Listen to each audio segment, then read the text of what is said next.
भूमिगत रहस्यमयी घर. अलिबाग नावाच्या गावात विक्रम आणि जीवन नावाचे 2 फोटोग्राफर राहत होते. दोघांचेही फोटो स्टुडिओ आजूबाजूला होते. एक दिवस जीवनच्या एका फोटोला 10 लाख रुपयाचे बक्षीस मिळाले. हे बघून विक्रम, अरे, या जीवनच्या फोटोला इतके मोठे बक्षीस कसे काय भेटले? मी त्याच्यापेक्षा जराही कमी नाही. मी सुद्धा छान फोटो काढतो. मला सुद्धा अलग आणि त्याने काढलेल्या फोटोपेक्षा वेगळे असे फोटो काढावे लागणार. असा फोटो काढणार की या जीवनात तो जीवन कधीही फोटो काढू शकणार नाही. अरे हा, त्याला पोहता येत नाही. असा विचार करून ऑक्सिजन सिलेंडर लावून तो पाण्याच्या खाली गेला आणि तिथे फोटो काढून जीवनला त्याने ते फोटो मोठ्या गर्वाने दाखविले. काय रे जीवन, कसे आहेत मी काढलेले फोटो? आता तरी स्वीकारशील ना की मी तुझ्यापेक्षा चांगला फोटोग्राफर आहे ते? बघ बघ ही अंडर वॉटर फोटोग्राफी. मला माहिती आहे की या जन्मात तू असे अंडर वॉटर फोटो काढूच शकत नाही, कारण तुला पोहताच येत नाही. तू जर अंडर वॉटर फोटो काढण्याचा प्रयत्न केलास तर तू बुडून मरशील. विक्रम खरं बोलतोय, मला पोहायला येत नाही, पण त्याने काढलेल्या फोटोपेक्षा छान फोटो काढावा लागणार मला. पण कसे काढू, ते पण पाण्याच्या आत? अरे हा, मला एक आयडिया आली. असे म्हणून एका इंजिनियरला त्याने बोलविले. हे बघा इंजिनियर साहेब, मला एक पाण्याच्या आतमध्ये घर बनवून हवंय. खर्च वाटेल तेवढा होऊ द्या. घराच्या भिंती काचाच्या असायला हव्यात, कारण मी पाण्याच्या आतील जीवनाच्या सुंदरतेचे फोटो काढून मला त्याचा आनंद घ्यायचा आहे. असे म्हणून एक अद्भुत अंडर वॉटर घर त्याने बनवून दिले. त्या घराला बघून जीवन फार खुश झाला आणि त्याच घरात त्याने फोटोग्राफी मध्ये जिंकलेले पैसे सुद्धा लपवून ठेवले. नंतर आपल्या कॅमेऱ्याने तो अंडर वॉटर फोटो घ्यायला लागला. ते घेऊन त्याने विक्रमला दाखविले. फोटो बघून विक्रम चकित झाला. अरे, हे फोटो तू कसे काय घेतलेस? तुला तर पोहायला नाही येत. काही जादू केलेस की सॉफ्टवेअर मध्ये एडिट केलेस? मला विश्वास नाही होतोय की हे फोटो तू घेतलेस. असं वाटतंय की कुणा दुसऱ्याकडून हे फोटो घेऊन तू आपले नाव देतोयस या फोटोंना. नाही विक्रम, कुणी दुसऱ्याने घेतलेल्या फोटोला आपले नाव देण्याची मला काय गरज आहे? हे सगळे फोटो मीच घेतले आहेत, ते सुद्धा आपल्या स्वतःच्या घरातून. विश्वास नसेल तर तू माझ्या घरी चल. असे म्हणून विक्रमला तो आपल्या अंडर वॉटर घरी घेऊन गेला. त्या अद्भुत अंडर वॉटर घराला बघून विक्रम हैराण झाला. तो मनातल्या मनात, अरे वा, जीवनने काय दिमाग लावलाय. याचे घर किती मस्त आहे आणि माझे घर कसे तुटलेले. मी एक अंडर वॉटर घर कधीच नाही बनवू शकणार. जेव्हा माझे असे घर नाही तर याचे का ठेवायचे?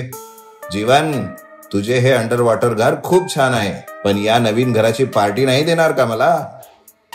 अरे मित्रा, हे काय विचारण्याची गोष्ट आहे? नक्कीच देणार. त्याआधी थांब, तुझे तोंड गोड करतो मी.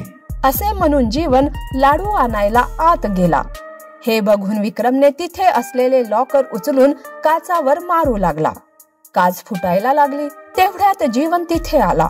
विक्रम असा बसला की जसे जणू काही झालेच नाही. घे विक्रम, लाडू खा. असे नको समजूस की मी एक लाडू देऊन तुझा पाठलाग सोडणार. समोर जेव्हा तू माझ्याकडे येणार तेव्हा तुला बिर्याणी चारणार. असे म्हणून त्याला पाठवून दिले. तो गेल्यानंतर जीवनने बघितले की काचावरती क्रॅक पडलेले आहेत आणि त्यातून पाणी लीक होऊ लागले आहे. तिथेच ठेवलेल्या लॉकर मधून पैसे पाण्यात पोहू लागले. जीवनने लगेच इंजिनियरला फोन केला. इंजिनियर तिथे येऊन चेक केले. काय झाले इंजिनियर साहेब? असे काचाला तडे गेल्याने माझे सारे पैसे पाण्यात पोहत आहेत. काय करायचे आता? सर्वात आधी तर आपण दोघेही मिळून पाण्यात पोहत असलेले पैसे घेऊन येऊत. असे म्हणून दोघेही पाण्यात पोहत असलेले पैसे जमा करायला लागले. तडे बघून असे वाटत आहे की कोणीतरी जाणून बुजून वजनदार वस्तूने या काचावरती मारले आहे. वाटत तर आहे की या लॉकरनेच मारलेले आहे. चिंता नको करू, मी याला आत्ता ठीक करतो आणि यानंतर कुणी मारणार तर ते लक्षात येण्यासाठी काचात अलार्म सुद्धा फिट करून देतो. तेव्हा जर कुणी मारेल तर तुम्हाला लक्षात येणार आणि तुम्ही त्याला आरामात पकडू शकता. दुसऱ्या दिवशी विक्रम तिथे बिर्याणी खाण्यासाठी आला. खाता खाता खोकलण्याचे नाटक करू लागला. हे काय, मला खोकला काय येतोय? अरे जीवन, जरा मला पाणी दे ना लवकर, नाहीतर मी खोकलून खोकलूनच मरणार. असे म्हणताच जीवन पाणी आणायला आत जातो. हे बघताच विक्रम सोबत आणलेल्या हातोडीने काचांवरती जोर जोरात मारू लागला. तेवढ्यात जोराने अलार्म वाजू लागला. हे बघून विक्रम घाबरला. जीवन सुद्धा धावत धावत तिथे आला. काय रे विक्रम, हे कसले नीच काम करतोयस तू? मागच्या वेळेस सुद्धा तूच लॉकरने काचावरती मारले होतेस ना. यावेळेस तू हवे तितके प्रयत्न कर, पण काच तुटणार नाही. मी असा बंदोबस्त करून ठेवलाय. यासोबतच मी हा अलार्म सिस्टम सुद्धा लावलाय. तुझ्या सारख्यांना पकडायला सिक्रेट कॅमेरा सुद्धा लावलाय. तो बघ. आता जर मी हे फुटेज घेऊन पोलिसाकडे गेलो तर तू जेलमध्ये पडून राहशील. परंतु तू मित्र आहेस म्हणून मी तुला सोडतोय. माफ कर मित्रा, खरंच माफ कर. इतके सगळे होऊनही तू मला मित्र मानतोस, पण मी हे सगळे ईर्षेने केले. यानंतर मी असे कधीच नाही करणार. तेव्हापासून जीवन आणि विक्रम घनिष्ठ मित्र बनले.